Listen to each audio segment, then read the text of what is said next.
Hey, back on the Big Trail, we're here with Otis Kirk, our recruiting insider, and it's been pretty busy for you this weekend. It's typically that way for you, but even more so this weekend. A couple of commitments for the Hogs, one a linebacker, one a defensive end. The linebacker is Drew Francis, Tyrese Edwards, a defensive end. These guys had a 2020, both out of Knoxville West. Yeah, they offered them on February the 24th of 2018. They offered both these kids, and they're got ties to Chavis, obviously, or he's got ties to that school. And Francis is a kid that played outside linebacker, will probably move inside this season. He's 6'2", 195, 200 pounds, but he can play the field, makes good tackles. You know, he had like 180 tackles, I believe, in 2 years at his high school, and very active, goes sideline to sideline, can come off that edge like Arkansas likes.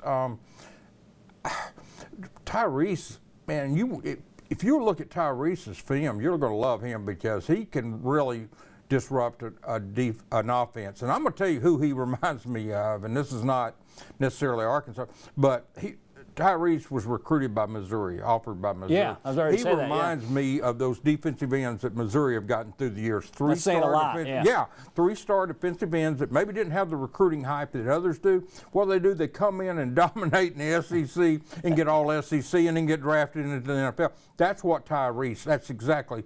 Some of those guys that they've had up there, that's who he reminds me of. Let's stay in Tennessee because Aaron Moore, you've talked about him a lot, and his decision is coming soon. In fact, he wants to get this thing out of the way prior to his first day of high school, coming up here into his senior year. So tell me more about Aaron. What's going on with him? He's out of Murfreesboro. He's coming for the picnic Friday. He will be August the 8th is when he goes to school. He wants to make a decision before then. Right now, and I just talked to him yesterday, he has no other visits set. So Arkansas is going to get the last shot at him before he makes a decision. And I think Arkansas is in good shape there. And Chavis didn't just offer him, he explained to him, Drew, exactly how he wants to use him. And he wants to use him as a versatile linebacker. I mean, move him around. Not necessarily you're going to be the Mike, you're going to be the Sam or the Will. He's going to move him around. And this kid likes that. A lot of loyalty in the recruiting as far as John Chavis recruiting Aaron Moore. Martavius French, you mentioned him earlier. Now, correct me if I'm wrong, his decision is coming up, I believe, on Tuesday. Yeah, it is. And it's Arkansas, Oregon, Florida, Mississippi State, and LSU are the schools, the five that he had narrowed it to originally. And once again, I kind of sound like a broken record here, repeating myself, but I really think Arkansas is in great shape there.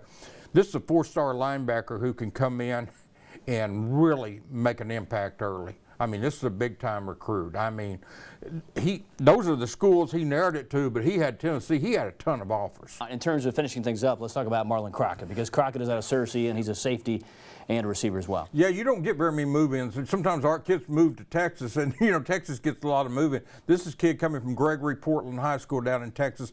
He was the 5A Division II newcomer of the year as a sophomore at Gregory Portland. He moved to Searcy and started football this month there. Can play both. We'll play both for Searcy. Obviously, he played both there. He had 30 catches on offense. He had 80 some odd tackles on defense. 85 tackles on defense. So, yeah, I mean, you know, his size, he runs well.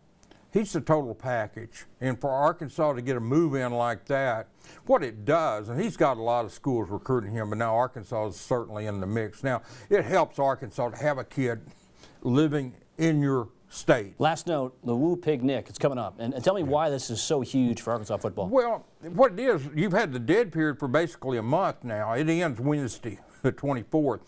So this will be the first contact where kids can come on campus. Now, they can be in contact, but I mean where you can get them on campus. And for a lot of these kids, I talked about Aaron Moore earlier, Drew, but for a lot of these kids, this is going to be the last visit they make before they start their high school practices. I mean, Tennessee starts in mid-August, you know, mid to late August. The JUCOs start in mid to late August. So I think, you know, they start a week or two before Arkansas does. And so I think this is huge in the fact that you're getting a lot of kids on campus, get to see the Razorback. And it's a relaxed atmosphere. It's not rush. We got to coach a game today. You know, we got to coach this game today. Let's shake their hands and stuff. No, I mean, the coaches get to spend a lot of quality time with these kids. Get them to Arkansas and show them how great it is, the facilities, etc. All right, Otis Kirk, our recruiting insider. Of course, on hogville.net, you can find more in terms of the writing from Otis Kirk. Also, you'll find it there. Kevin McPherson writing for us. He's talking about hog hoops as well. And so Kevin will have much more that will be coming up here on the Pig Trail in a little bit, right after this.